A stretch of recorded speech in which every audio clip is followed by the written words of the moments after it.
दोस्तों, good evening. क्या कल मार्केट वापसी कर पाएगा? क्या फिर से तेजी आ पाएगी, या फिर ये जो गिरावट का दौर है ये आगे जारी रहेगा और सपोर्ट जोन जो बड़े हैं वो टूट जाएंगे कल? तो चर्चा करेंगे मार्केट की, यानी निफ्टी की, और स्टॉक्स की एनालिसिस करने का प्रयास करेंगे। स्वागत है आपका आपके अपने चैनल टीके मनी में। मेरा नाम है Tribhuvan, NSM certified in equity derivatives में।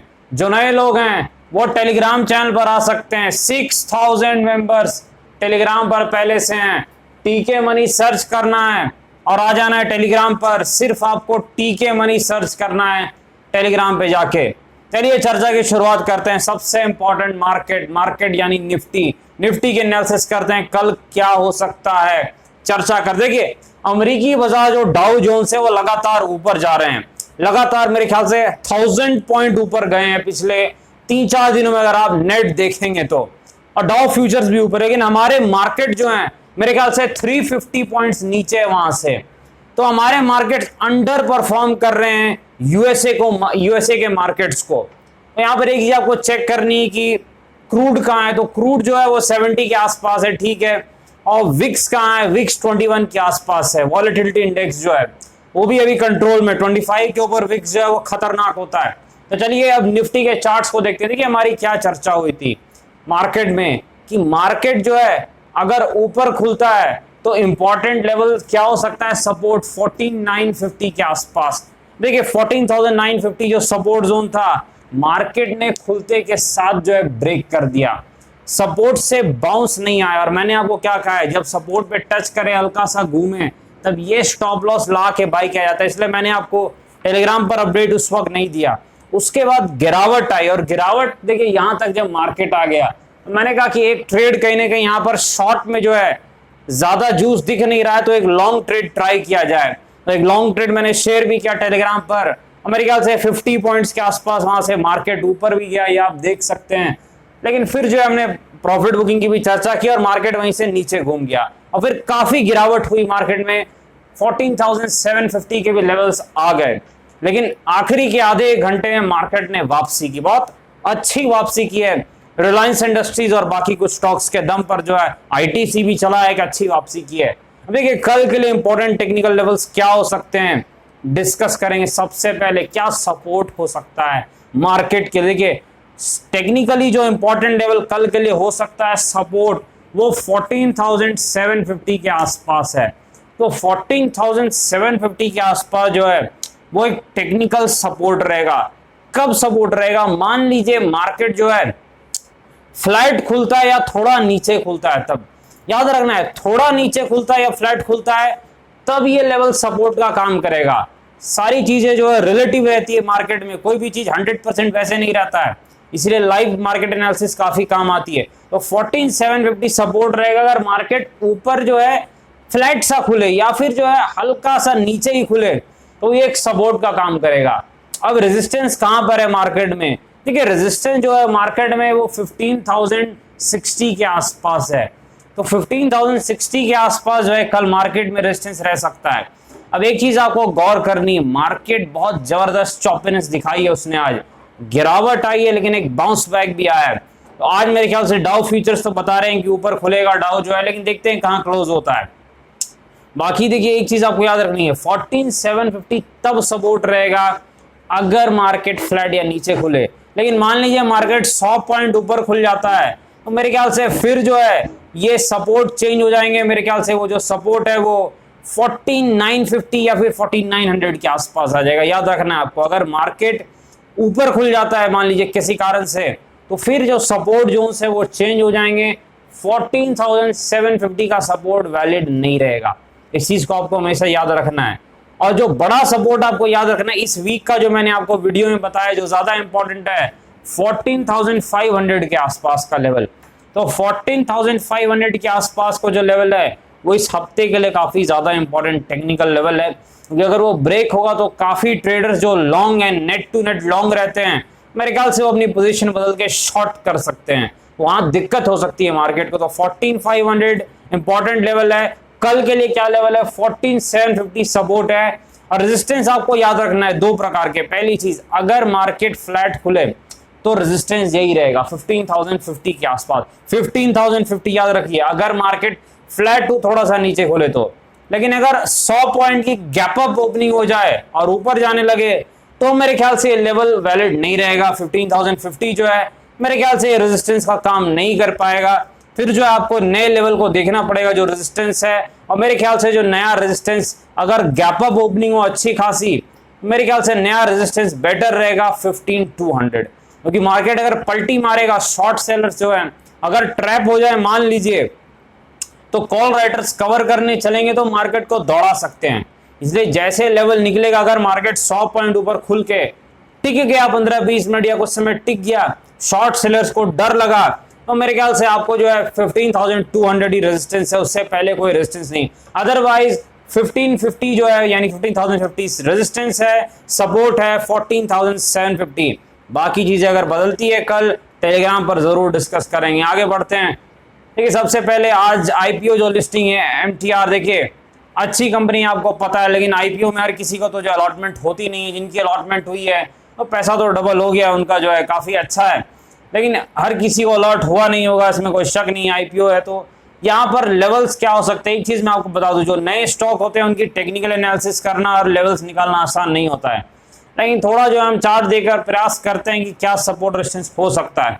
तो जो स्टॉक का सपोर्ट इस वक्त मुझे दिख रहा है एमटीआर का, मेरे ख्याल से 1040 के आसपास का लेवल जो है ये सपोर्ट हो सकता है। ये जो पूंछ है इसकी लो सपोर्ट का काम कर सकती है। और रेजिस्टेंस कहां पर है, रेजिस्टेंस मेरे ख्याल से एमटीआर में जो रहेगा 1150 के आसपास।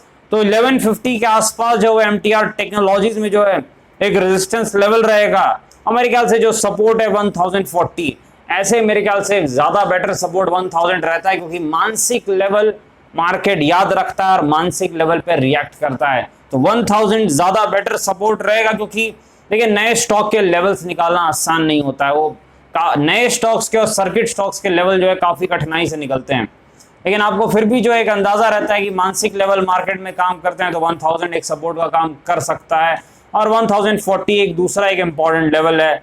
फंडामेंटली तो आपको पता है डबल हो चुका है, मेरे ख्याल से अच्छे खासे लिस्टिंग गेन्स मिले हैं, मेरे ख्याल से ठीक है, लेकिन आपको ध्यान देना है, अगर आपको लिस्टिंग में जो है गेन्स मिले हैं तो मेरे ख्याल से 1100 के ऊपर आपने बुक कर ही लिया होगा, नहीं किया तो मेरे ख्याल से आप देख सकते हैं। और जो नए लोग हैं वो याद रखें कि थोड़ा जो है नीचे के लेवल्स पर अगर आए तो ज्यादा बेटर रहेगा, क्योंकि ऊपर लेने में फिर जो है कहीं ना कहीं थोड़ी दिक्कत अक्सर हो जाती है। आगे बढ़ते हैं, फेडरल बैंक के पास चलते हैं। देखिए federal bank fundamentally strong stock है, आपको पता है एक अच्छी कंपनी है, लॉन्ग टर्म के लिए एक अच्छा स्टॉक है फेडरल बैंक। बुक वैल्यू 65 के आसपास है, पी रेशियो भी कम है, मेरे ख्याल से 16 या 18 होगा, तो ज्यादा महंगा भी नहीं है। आज गिरावट आई है बैंकिंग स्टॉक्स में काफी ज्यादा, ये भी गिरा है। मेरे ख्याल से सपोर्ट जो फेडरल बैंक का 80 के आसपास सपोर्ट है, फेडरल बैंक का जो सपोर्ट है 80 के आसपास यहाँ पर सपोर्ट है, और जो रेजिस्टेंस फेडरल बैंक के लिए मेरे ख्याल से 90 के आसपास है। ये देखिए सपोर्ट जो है, जो पहले रेजिस्टेंस था और यहाँ पर टर्न भी हुआ, तो ये सपोर्ट 80 के आसपास, और जो रेजिस्टेंस है ऊपर का लेवल जहाँ से ये नीचे की तरफ आया है, तो 90 जो है वो फेडरल बैंक के लिए रेजिस्टेंस हो सकता है, और 80 जो है सपोर्ट है फेडरल बैंक के लिए। स्टॉक फंडामेंटली स्ट्रॉन्ग है, किसी प्रकार की कोई दिक्कत नहीं है। आगे बढ़ते हैं, आईडीबीआई बैंक के पास। देखिए खबर आई थी आईडीबीआई बैंक पे कि ये पीछे से बाहर हो गया, जो प्रॉम्प्ट करेक्टिव एक्शन जो रिजर्व बैंक लगाती है उसे बाहर हो चुका है। इस खबर के कारण जो पॉजिटिव न्यूज थी काफी दौड़ा था, 30 के लेवल्स के आसपास मैंने आपको बताया था सपोर्ट है, वहीं आसपास से टर्न अराउंड हुआ है, काफी तेज दौड़ा भी है, लेकिन अब एक गिरावट आ रही है, एक प्रॉफिट बुकिंग आ रही है। और रेजिस्टेंस कहां पर है इसका, 45 के आसपास रेजिस्टेंस है। देखिए 45 के आसपास इसका रेजिस्टेंस लेवल है, और जो सपोर्ट है वो 36 के आसपास है। यानी आईडीबीआई बैंक का जो सपोर्ट इस वक्त चार्ट्स पर दिख रहा है 36 के आसपास सपोर्ट है, और जो रेजिस्टेंस है मेरे ख्याल से 45 के आसपास आईडीबीआई बैंक का रेजिस्टेंस है। इस चीज को आपको याद रखना है। पहले मेरे ख्याल से ये गवर्नमेंट ओन बैंक था, फिर एलआईसी आई, तो मेरे ख्याल से कुछ प्राइवेट हुआ है, काफी चीजें यहाँ पर हुई है, तो अब जो है मेरे ख्याल से पीछे से बाहर हो गया, तो ठीक है, पीछे से बाहर होना एक पॉजिटिव न्यूज है। तो कहीं ना कहीं जो है 36 के आसपास सपोर्ट है, 45 के आसपास रेजिस्टेंस है, याद रखना। आगे बढ़ते हैं, आईटीसी के पास चलते हैं। देखिए आईटीसी के फंडामेंटल चर्चा जो है थोड़ी सी कर लेते हैं। जो इनका ज़्यादा बिजनेस सिगरेट की तरफ जो था, रेवेन्यू और जो है प्रॉफिट, अब कहीं ना कहीं ये रेवेन्यू में अब डाइवर्सिफाई कर रहे हैं, एफएमसीजी पर काफ़ी ध्यान दे रहे हैं, काफ़ी नए क्षेत्र में जा रहे हैं। तो मैंने अभी सुबह ही जो है एक आर्टिकल पढ़ी थी, तो काफ़ी जो है नई चीज़ों में ये जा रहे हैं। तो एफएमसीजी की तरफ इनका थोड़ा ध्यान ज़्यादा है, जो मेरे ख्याल से लॉन्ग टर्म में एक अच्छी स्ट्रैटेजी है शेयर होल्डर्स के लिए, और फायदा होगा लॉन्ग टर्म में। शॉर्ट टर्म में सिर्फ लेवल से फायदा होता है, बाकी किसी चीज़ से नहीं। लॉन्ग टर्म में जो है वो इन चीज़ों से फायदा होगा। 200 के आसपास सपोर्ट है, जहां से आज आईटीसी पलट गया है। क्या 200 का लेवल बचेगा? अगर सपोर्ट जोन बचा 200, तो मेरे ख्याल से आईटीसी एक और अच्छी चाल आपको दिखाएगा, मिनिमम 220 तो जाएगा। 220 जैसे ही क्रॉस करता है, नेक्स्ट लेवल मेरे ख्याल से 240 के आसपास है। फिर 240 के आसपास लेवल्स आपको आईटीसी में दिख सकते हैं, याद रखना है।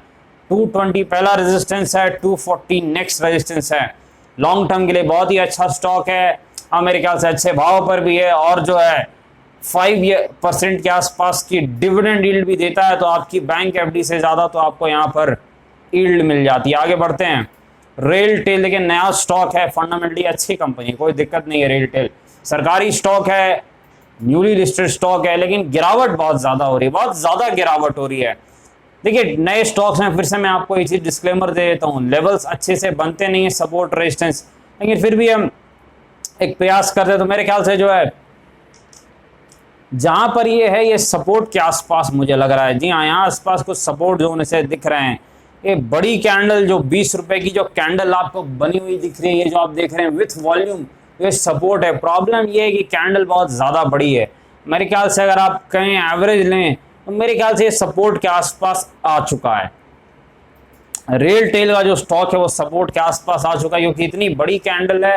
मेरे ख्याल से रेंज कुछ ज़्यादा बड़ा है, तो कह सकते हैं सपोर्ट के आसपास आ चुका है रेल टेल का जो स्टॉक है।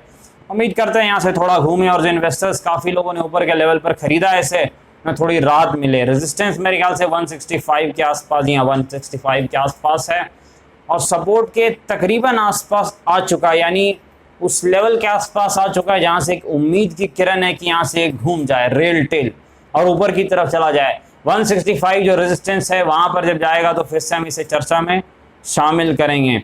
आगे बढ़ते हैं, मेरे ख्याल से आलोक इंडस्ट्रीज के पास चलते हैं। देखिए आज मार्केट की गिरावट में स्मॉल कैप मिड कैप सारी चीज़ें गिरी, और इसमें भी एक गिरावट आई है, थोड़ी रिकवरी ज़रूर आई है। मेरे ख्याल से एक वक्त 4% के आसपास गिरा हुआ, थोड़ा रिकवर ज़रूर किया, लेकिन फ्लैट सी जो है टू नेगेटिव जो है इसकी क्लोजिंग आज रही है।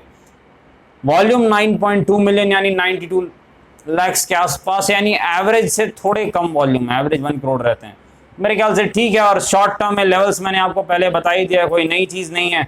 20 के आसपास सपोर्ट लेवल आप देख रहे हैं, 20 के आसपास सपोर्ट लेवल है, और टेक्निकली जो रेजिस्टेंस पहला है वो भी आपको पता ही है, 22.7 के आसपास जो है फर्स्ट रेजिस्टेंस है आलोक इंडस्ट्रीज के स्टॉक में।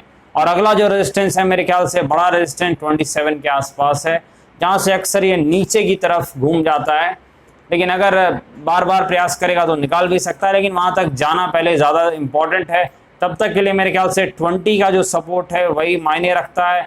और मेरे ख्याल से कोई न्यूज़ तो नहीं है, क्योंकि अगर कुछ न्यूज़ रहती तो वॉल्यूम में वो न्यूज़ दिख जाती, क्योंकि न्यूज़ तो मेरे ख्याल से नहीं है। तो सपोर्ट रेजिस्टेंस 20 के आसपास सपोर्ट है, और 27 के आसपास बड़ा रेजिस्टेंस, 22.7 के आसपास जो है एक नॉर्मल सा रेजिस्टेंस है। लेवल्स को हमेशा याद रखना है, क्योंकि आपको पता है मार्केट हमेशा लेवल्स के आसपास रिएक्ट करता है, इस चीज़ को आपको याद रखना है।